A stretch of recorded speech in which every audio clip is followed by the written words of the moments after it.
Adventures of Sherlock Holmes, The Boscombe Valley Mystery by Sir Arthur Conan Doyle.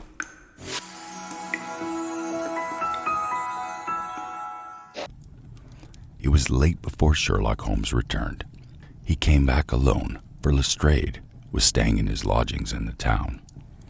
"The glass still keeps very high," he remarked as he sat down. "It is of importance that it should not rain before we were able to get over to the ground. On the other hand, a man should be at his very best and keenest for such nice work as that, and I did not wish to do it when fagged by a long journey. I have seen young McCarthy." "And what did you learn from him?" "None at all.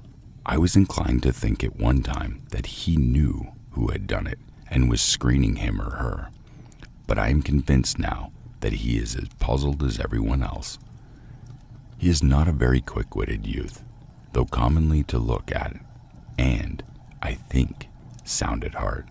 I cannot admire his taste," I remarked.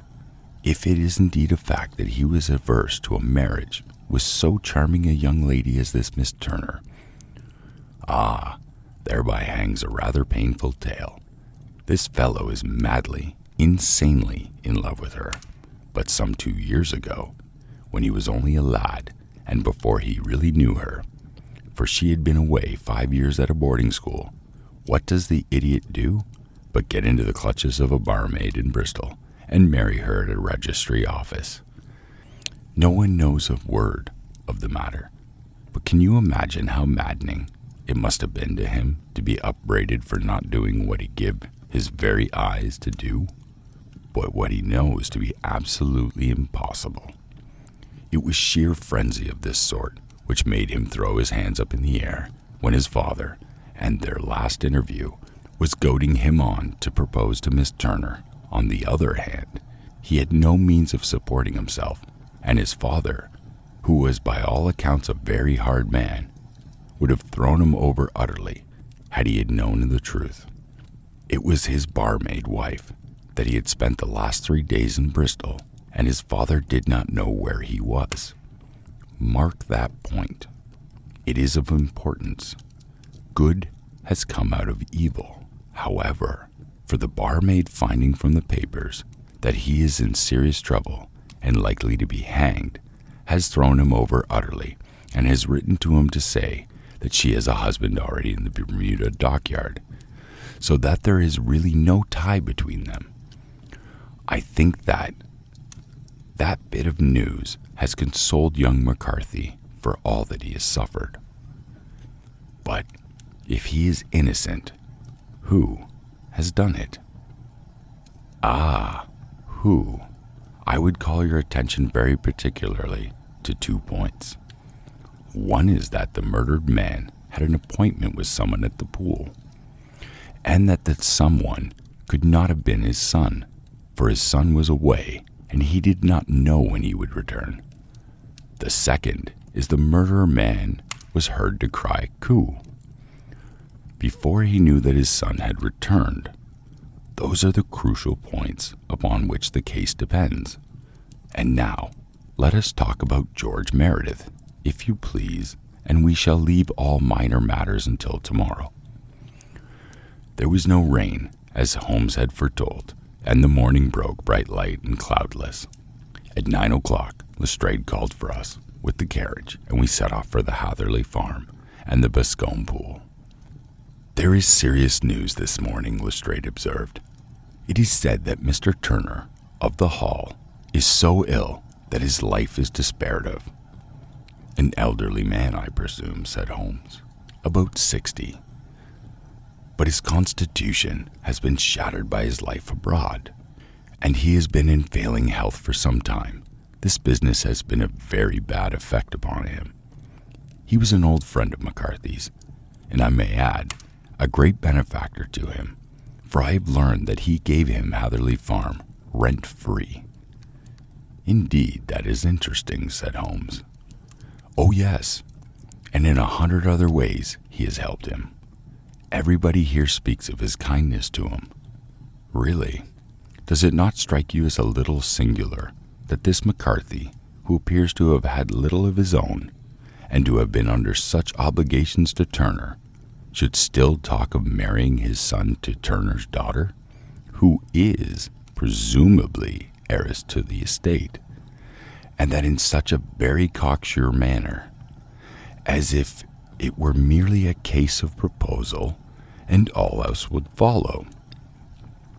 It is the more strange, since we know that Turner himself was averse to the idea. The daughter told us as much. Do you not deduce something from that? We have got to the deductions of the inferences, said Lestrade, winking at me. I find it hard enough to tackle facts, Holmes, without flying away theories and fancies.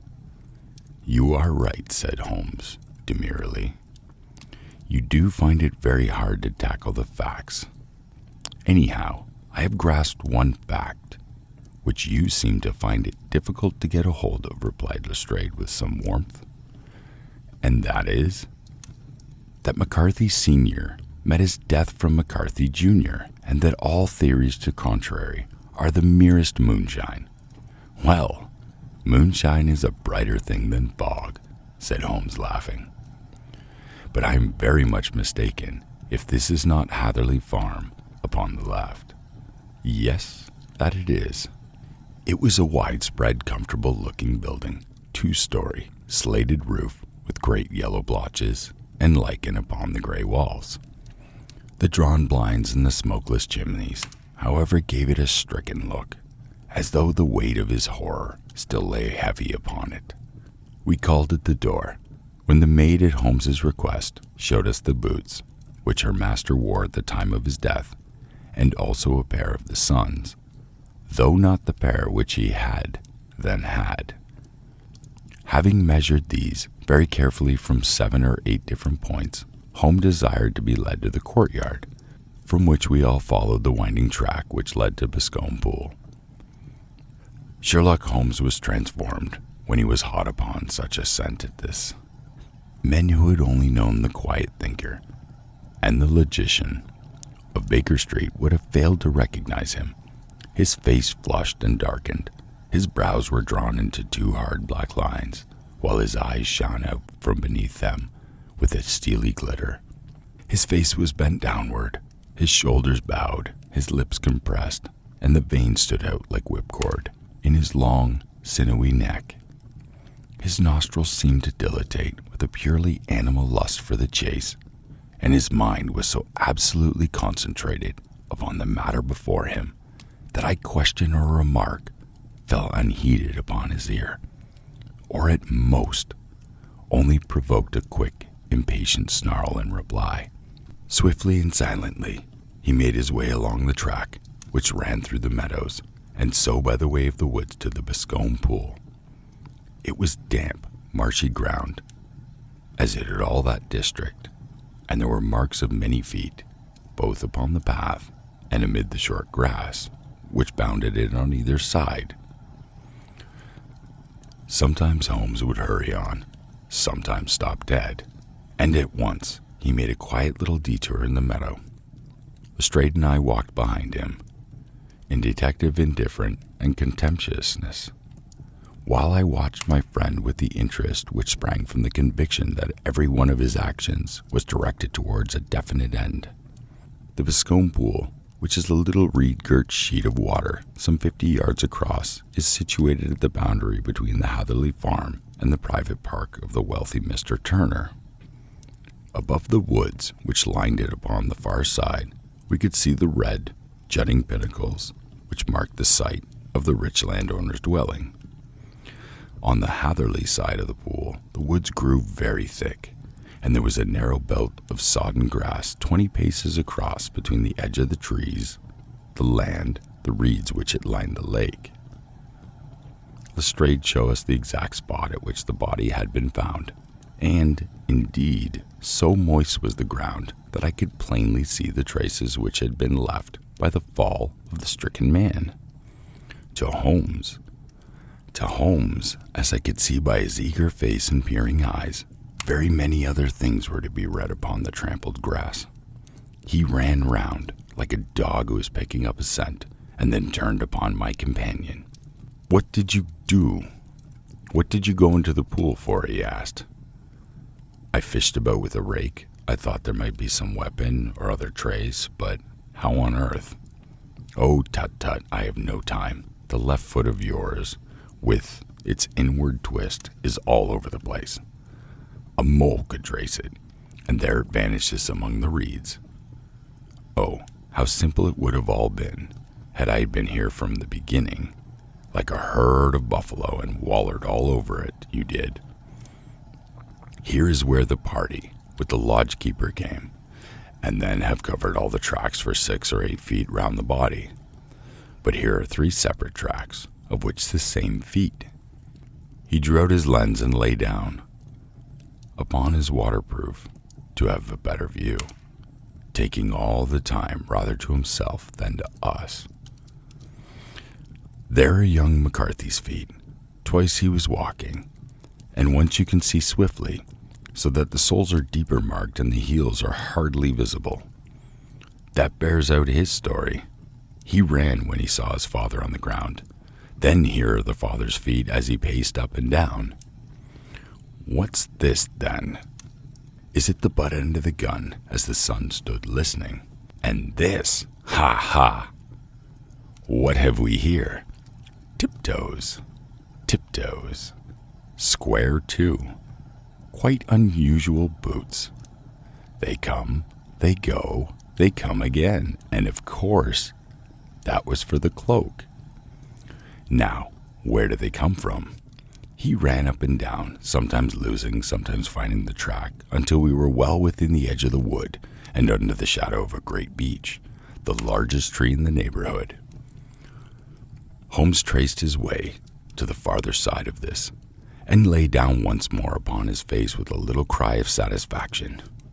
For a long time he remained there, turning over the leaves and dried sticks, gathering what he seemed to be the dust into an envelope, and examining with his lens not only the ground, but even the bark of the trees as far as he could reach.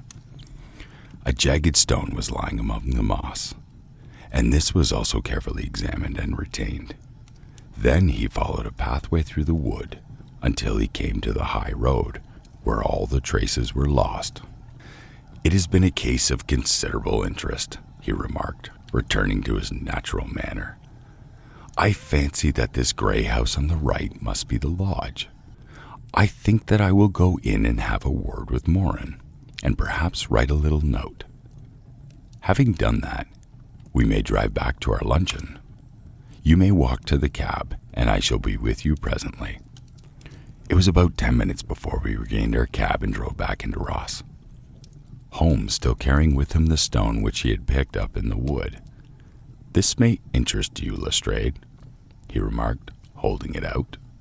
"The murder was done with it. I see no marks." "There are none." "How do you know, then?" "The grass was growing under it. It had only lain there a few days.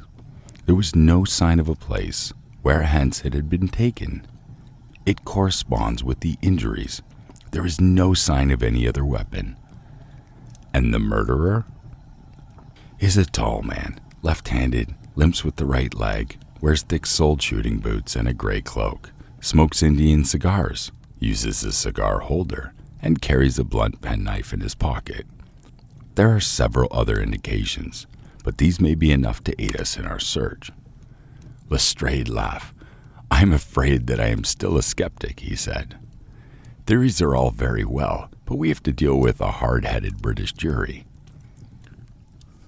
"Nous verrons," answered Holmes calmly. "You work your own method and I shall work mine. I shall be busy this afternoon and shall probably return to London by the evening train." "And you leave your case unfinished?" "No, finished. But the mystery, it is solved." "Who was the criminal, then?" "The gentleman I described." "But who is he?" "Surely it would not be difficult to find out. This is not such a populous neighborhood." Lestrade shrugged his shoulders. "I am a practical man," he said, "and I really cannot undertake to go about the country looking for a left-handed gentleman with a game leg. I should become the laughing stock of Scotland Yard. All right, said Holmes quietly.